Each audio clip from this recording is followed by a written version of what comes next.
Yo, it's me. Call me back whenever you can. Love you, miss you, busy. Hello, everyone. This is Homeless, a podcast about how it really looks like when you move and study abroad. My name is Masha. I'm from Slovenia, but I'm currently studying in the Netherlands and finishing up my degree in creative business. We already talked about how I felt when I moved and all the stuff I needed. But today I want to start a topic that's very close to my heart, and that's how to be content with where you are and who you are. And as someone who growing up didn't have that one thing that determines me, one hobby that you could say, oh, that's what she is, I found it hard to figure out who I really am and what I like. When I got into high school, that's when I thought I found the thing that determines me. I found photography and I liked it enough to say, okay, this is what I'm gonna do. And although a lot of people were against it, just because in the Balkans, if you're not a lawyer, a doctor, an engineer, or a kindergarten teacher, you don't really stand a chance towards anyone. But back to photography, I really thought in the first year that that's it. Like, I found my profession and I will always do this. Like how older generation had the same job for 40 years and then they retired. I thought that that's just a natural way of it. But I soon realized that that's not really what I want to do. Like, I love photography, but only when no one is pressuring me to do it. I liked high school and I liked my friends and the artsy environment I was in. But I was always, I was never artsy enough. And I always felt like I wasn't good enough to be there. So I knew that this is not exactly what I want to do. So at the end of high school, I didn't like photography that much anymore. I think I didn't touch a camera for over a year afterwards. That's how much like art school ruined it for me, or so I thought. It didn't really ruin it, but you know how it is when you have too much of one thing, especially me, since I am somebody who can get quite bored really quickly.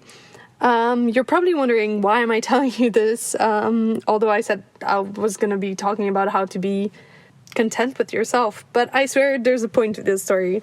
So like after being done with high school, I felt like I have the right to go and to find that main thing that suits me. Like that one thing that I like, the new thing that I like. And the thing that I most wanted to do at that time, since like the second year of high school, was to go and study abroad. Study something that I actually like and that would actually fit me. And that's how I ended up in the Netherlands. But I didn't realize until the first night here how alone can you be when you are 1,000 kilometers away. How weird it feels like to wake up in a new place, in a new country, with no idea where to go first. When on a Monday morning, you can't just call home because everyone is at school or at work, or I don't know. I still have goosebumps because I remember exactly how I felt like.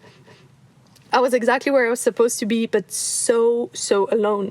And it was the first year, so the first few weeks, all we did was hang out with one another. But the minute we all left to go back to our dorm rooms, I came back to an empty room, exhausted of speaking English and ready to go to bed. And it sounds like I had the worst time, but in reality, it wasn't even that bad. I was making friends, meeting new people, and discovering new places. Not even just where I lived, but also all over the Netherlands. I got a job, and for the first time in forever, I felt like I actually belonged somewhere, and I started to build my life somewhere new. So I realized that being by yourself is super nice if you know how to be by yourself, and if you know yourself enough.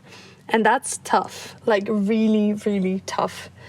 After a while, I built this great group of friends, and I had a job, I had so much going on, and I couldn't help it, but I missed a lot of things back home. I became very hard to reach, just because I didn't know when or how to stop being busy. And in my friend group, small talk was never something that we did. We always talked about our deepest secrets, our fears, our wishes, and even the stuff we fucked up in the past. And that's how we became so close, and still to this day are.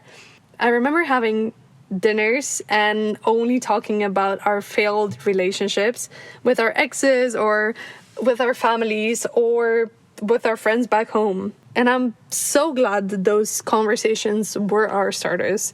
And that's how we realized that we know each other better than anyone else in our lives. Completely normal, especially since we did spend every single minute of every single day together.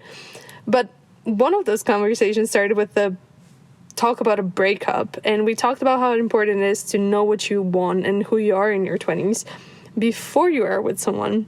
But today I wouldn't say before you are with someone, because of course you change over the years, but you should be pretty comfortable being yourself in order to have a successful relationship, whether that's romantic or just completely platonic. So I understood quite at a young age that if you're not happy with yourself in your life, there's something that needs to be changed by you or about you. First, I went for the latter, and I realized that you can't really change how you look or who you are, because that's a part of your upbringing and you need to embrace it. Of course, I'm talking in a generic sense, not literally, but I realized way later that when something needs to be changed, it has to be by you and not about you, because nothing is really wrong with you. You might make wrong decisions, but you're still human and you can make mistakes. If you make a decision that you want to change something, you're already halfway there. Determining what it is, it's really hard, but dealing with it, it's even harder. So I'll give you a really easy example. If you're completely content with finding something to do or going around your day without constantly thinking about somebody else, that means you can be alone. Like, you can keep yourself busy and that's it. But that doesn't mean that you can be by yourself. Doing something by yourself means something different for anyone. For me, it means I'm happy to go out and sit in a cafe by myself and journal. I can go on a walk by myself without calling anybody or listening to music. And I'm able to decide what I like and what I don't like. And I know it sounds a little bit stupid when I say it like that, but honestly, think of yourself like yourself at the core of you. It's not as ridiculous as it sounds. I think as an extrovert, that's even harder because my battery fills up when I'm around people. But now I can be selective of people I surround myself with. And maybe it stems from the fact that I always wanted to accommodate people. Like, I always wanted to make sure that they get what they want, even if I don't, because I really didn't know what I liked. And I'm so glad to say that that changed. I'm not such a people pleaser anymore, although I still find myself doing it occasionally. But yeah, being by yourself creates a space for you to discover what you really want, what you like, and what you are. And being by yourself means being able to sit in silence and not wanting to do anything else. And it's honestly one of the hardest things to do. No one teaches you what to do with yourself when you're by yourself. No one says, hey, here's a guide on how to learn how to be by yourself, because there's no guide that makes you you. Like, there's no rule you have to follow, and there's not a single place you need to go to. It all starts with you. So instead of telling you all how important it is, I want to challenge you to start thinking about it, because building awareness around it is already one step closer to it. But let's start with me. I used to not be able to be by myself, like, at all. I always needed to do something else with someone, kept myself busy all year long, building expectations I was never able to reach. I was never able to go through my birthday without crying, because expectations took a toll on me. I wanted my life to be spotlessly perfect, to never cry, to never feel down, and instead of actually being content, I started to be more miserable than ever. And that's how you develop a hate toward yourself, and it shows in more ways than you can imagine. It can show through a disease, through an eating disorder, or even through a constant pushing others down to make yourself feel better. But at the end of the day, you don't feel better because you didn't lay down when you had a fever, and you don't actually feel better when you eat less, and you don't feel better after constantly talking about somebody else. It becomes your main problem, but in reality, the only one is not being able to be by yourself and be happy with yourself as you are and as you go. You probably don't know this about me, and it's a tough one to talk about it, but I struggled with food and the perception of it for years. And maybe it started because I was raised in an environment where girls had to be skinny, otherwise it wasn't cute. Or maybe it was because I thought everyone had their life under control and I'm the only one that didn't. Or maybe it was because I needed years to grow confidence, or because we were never taught in school that girls come in different shapes and sizes. But I remember the first time I opened up about it, and it was the most painful but comforting feeling in the world. Like, I felt it felt like I just lost a leg, but at the same time I felt like I was more at peace than ever. And I still have a hard time thinking about it. It still hits me in more ways than I can say.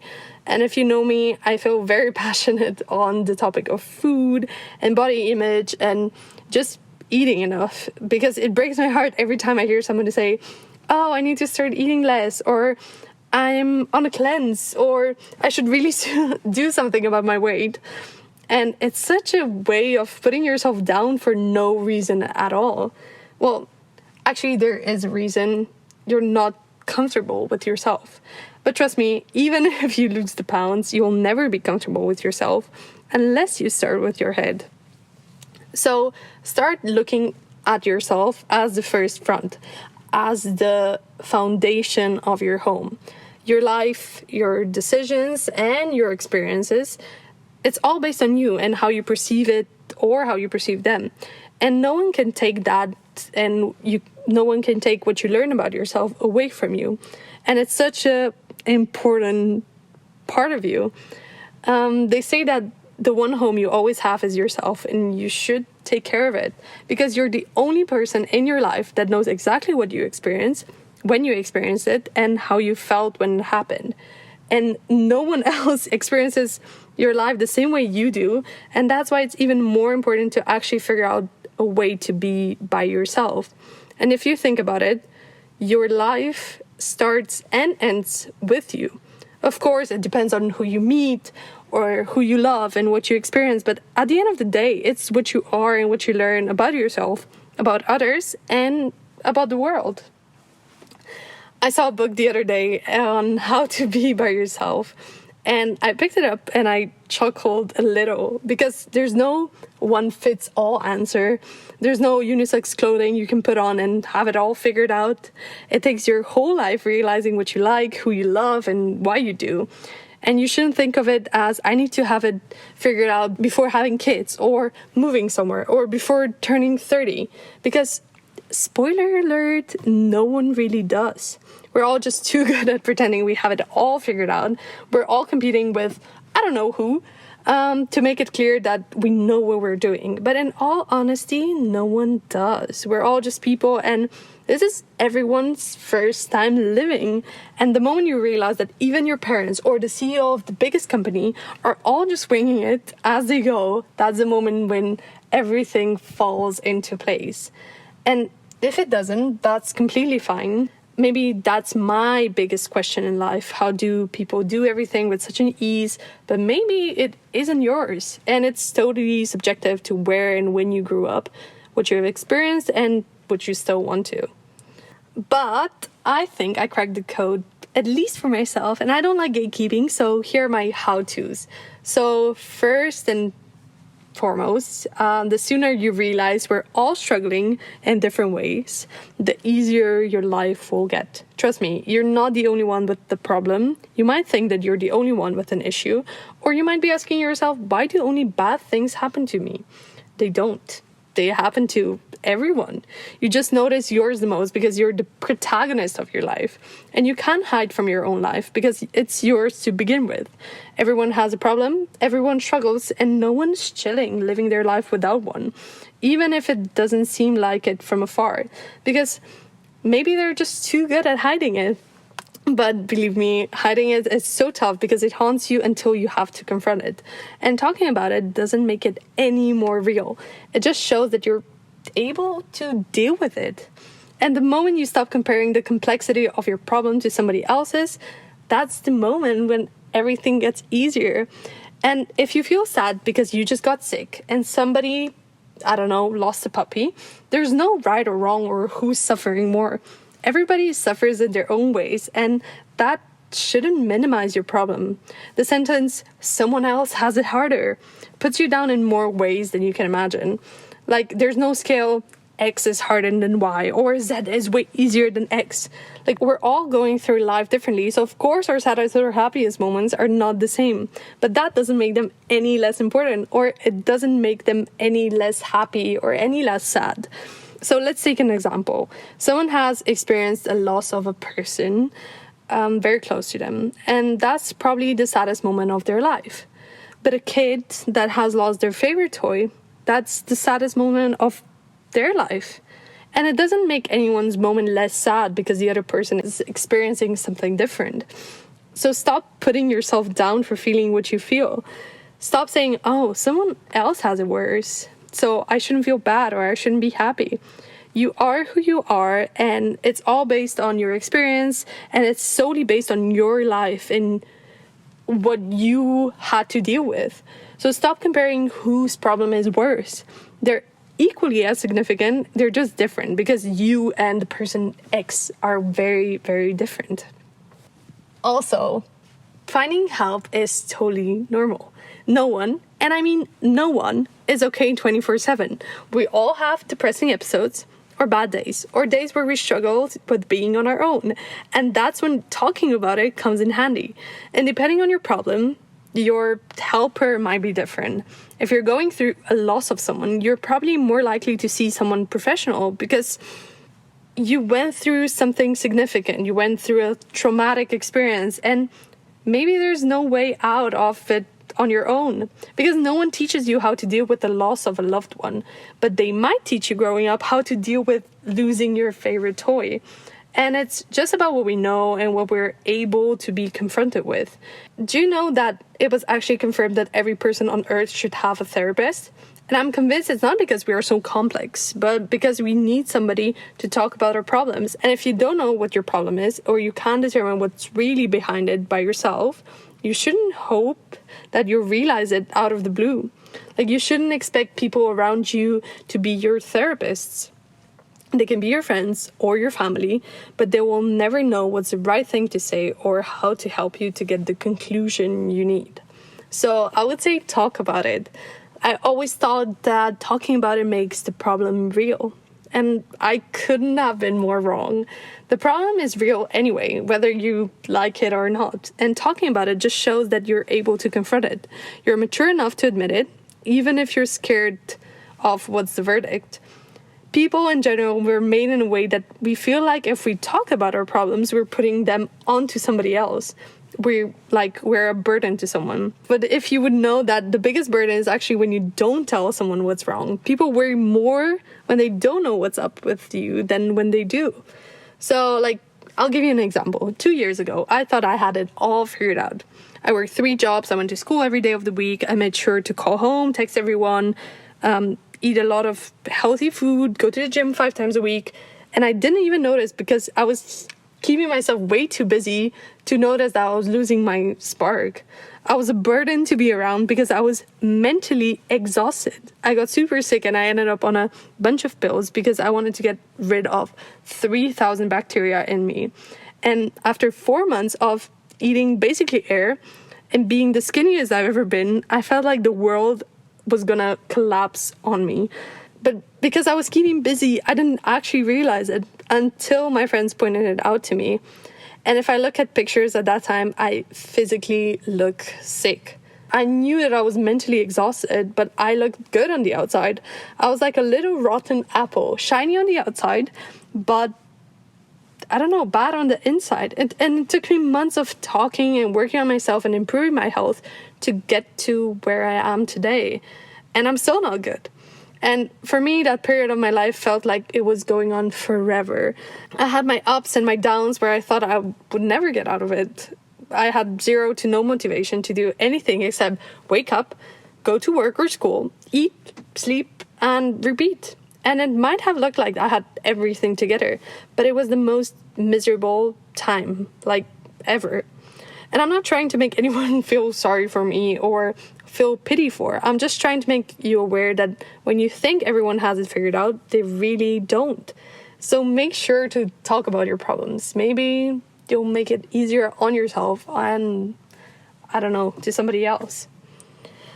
And I know I've been mentioning problems, but I also want to make sure to talk about your progress, because I feel like we try to put on this image and tell people years later or months later that we struggled with something or that we messed up something. But in reality, that was the time when you needed someone the most. Someone close to you, someone you can trust, because the worst thing ever is going through life and its struggles by yourself.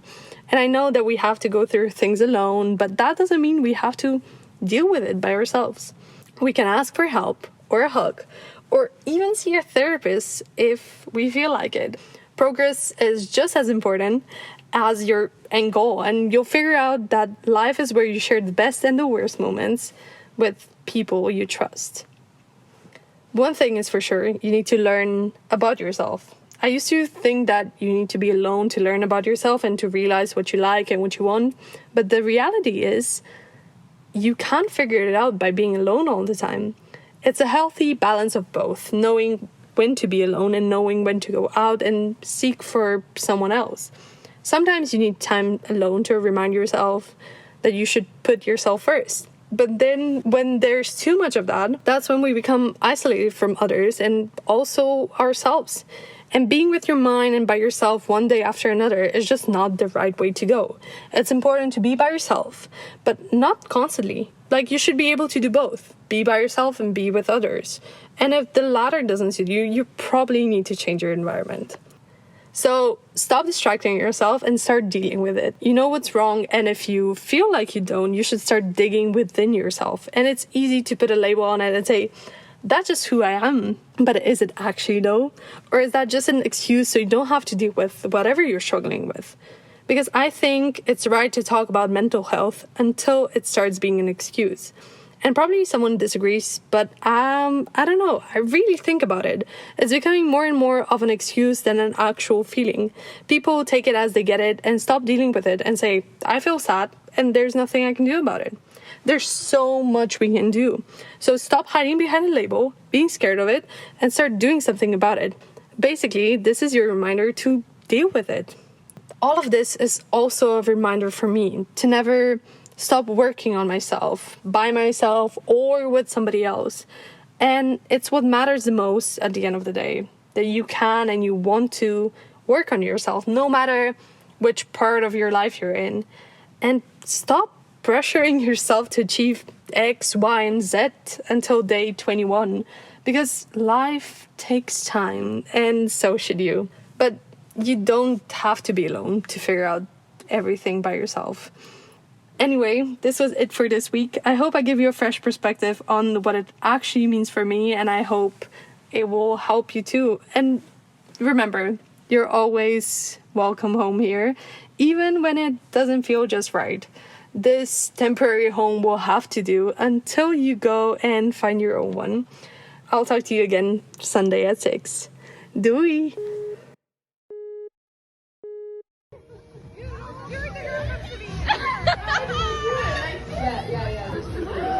Going faster.